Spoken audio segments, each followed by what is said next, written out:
Alright. Uy, busy-busy kami. Arn, ano ginagawa mo dyan? Wala, inaamin ko lang. Ano ba to? Tinapay ba to? Hindi yan totoong tinapay. Kaya pala sumasakit na yung aking wrist. Nasaan pala yan? Pang computer yan. Kala ko tinapay. Gusto mo kainin na? Bilang puppet si Arn, baka naman pwede niya nga kainin yan. At balikan naman natin ang rubber man na Marikina na sumikat dahil sa mga robot costume niya na gawa yari sa goma. Oh. Nako, tuturuan niya rin tayo gumawa ng mga rubber creation, pero bilang practice, mga puppet muna ang ating gagawin. Yun. Puppet din. Pwede ko magpagawa ng ganyan ako. Pwede! Para sa'yo. Puppet na goma din ako. Pwede Or asawa. Alam mo, nakakaisip ko yan. Sabihin mo, can I make you my wife? Bata ka pa. Oo nga eh.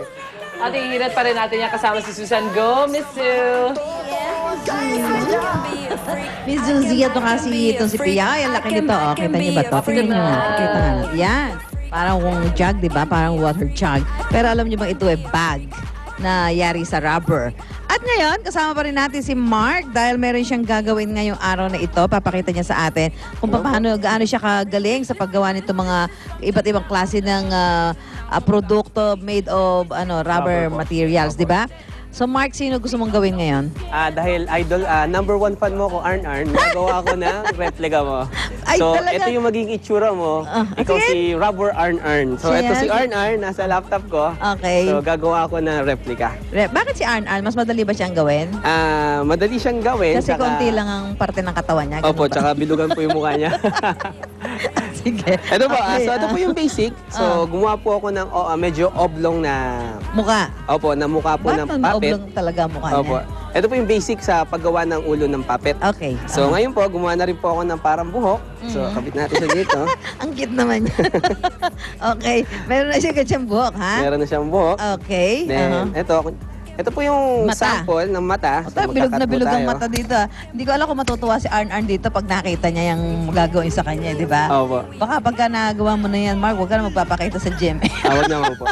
Mas ka- gwapo naman pong Arn ang gagawin ko. Yun, importante, mas gwapong Arn yung gagawin mo, ha? Sa paggupit po ng rubber, medyo extra careful lang po dahil medyo delikado po kasi malaki po yung gunting na ginagamit ko. So, kailangan maingat talaga. Opo, oh. tsaka kailangan po ng Paste. gabay ng Pandikit. parents. So ito Ano po yan? yung pandikit ko. Anong Ang klase mo tawag pandikit po sa yan? kanya ay Evotite. So para po siyang mighty band. Evotite, oh. Opo, Parang pero super glue. Opo, super glue po. Pero mas madikit po siya kaysa sa mighty band.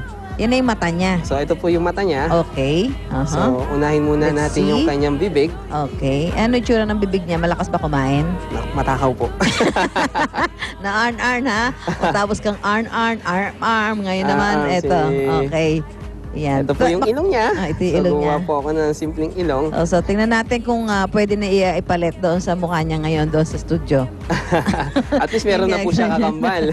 Meron na siyang kakambal. So gumawa Pwede na na. rin po ako ng salamin May niya. salamin pa! Abay, akalain mo naman meron siyang sponsor ng sunglasses na ganyan. Oh, ha? Ayan. May sponsor. Walang walang glass yan. Opo. So, plastic glass yan. Plastic lang po siya. Rubber glass. Ayan, Opo. ang ika nga. Okay. So, ayan, napaginipan kasi kita. May buhok kaya- ba siya?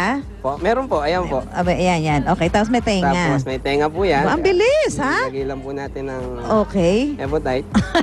Surprise ito para kay Arn, ha? Yeah, Arn. Tignan natin kung matutuwa si Arn sa makikita niyang gawa na... May kakambal ka so, na lahat dyan. yan ay rubber. Pwede bang silaban yan? Huwag naman po. So, lagyan po natin ng tenga. Aha. Oh. Ayan Parang po may kalakihan yung tenga niya. Ano ba malaki yan? naman po So, yung kakaiba tenga ba ni talaga Arn. ang tenga niya? Ha? Malaki po yung tenga ni Arn eh. Nakita ko na po siya in person eh.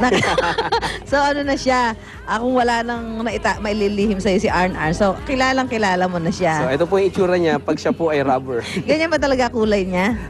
Ganyan talaga. Medyo nag-beach po ata siya nung Nag-beach mga siya. panahon na Okay. to. Kaya medyo Naging tan siya ng tan. konti. So, ready na siya? Opo. Ano mo, baka malaglag yung tenga niya. Baka may reklamo saan si Arn. Oo, baka magreklamo. Ha? Talaga may bangs ba? Walang bangs. Meron naman Okay, po. ready na? So, ito na po. Wey! Itsura ni Arn. Ayan na si Arn. Lik, pakita mo. Tawag po sa muna. kanya eh si Rubber Pakita mo mabuti. Arn. Pakita mo mabuti. Ayan Yan. po. O, Arn. So, how do you like this, yung mukha mo na ito, ha? Gawa ni Mark yan, ha? Bilis-bilis lamang. pwede na maglolo. Pakita mo na yan. Split screen natin. Split screen na yan. Pakita natin.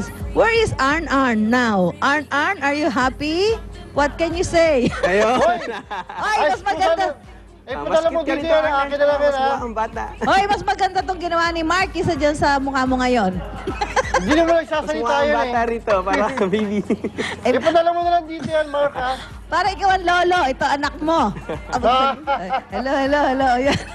Mas pogi ako dyan. Oy, hindi. Mas pogi ito, Arna. Ay, hindi, ah. Yung buhok mo dyan, puro pamada. Ito, hindi. Goma. Daddy, daddy. Daddy. Oh. Opo. Oh, pumunta ka na rito, ha? Ayan si Arnan. Anyway, so ayan po. Naku, ang galing-galing mo naman. Biruin mo yung ganyan lang. Although, syempre, alam ko na, i-prepare mo na. Pero, kitang-kita mo naman na talaga nakagawa ka ng twins. Opo. Mayroon ka nagawa agad na itong kinopya mo. Ginaya mo itong si Arn. Ito po yung Ayan. nagpapatunay lang na hindi lamang po sapatos at tsinelas ang kayang gawin ng isang Marikeno. Nakagawa na rin po kami ng kahit anong bagay na gawa po sa rubber. Nako, yan. So mamaya pag babalik natin, papakita ko natin paano ba itong mga ginagamit kasi ni Mark, mga retaso na nga, mga dapat basura na ito pero hindi nagiging basura dahil napapakinabangan siya. So paano ba yung mga tamang pagdidispose natin ng ating mga basura kung talagang walang-wala na tayong paggagamitan. Mamaya ho yan sa pagbabalik ng unang hirit. Hey, Arn. When I see you in the club, better write your will. Approach with caution, careful how you handle my drill. Yeah, are we freaking? Welcome sa Generica Drugstore. Air-conditioned kaya maintained ang bisa ng mga gamot. Malaki ang iyong matitipid at makapagtatanong ka pa sa pharmacist. Mag-shift sa generic medicine at punta na sa Generica. Generica, gamot at serbisyo, maasahan dito. Masasarap ang inyong mga paboritong ulam kung may tamang asim ng Silver Swan sukang puti. Mabango, swabe sa lalamunan at hindi masangsang sa ilong. Silver Swan sukang puti, tamang asim.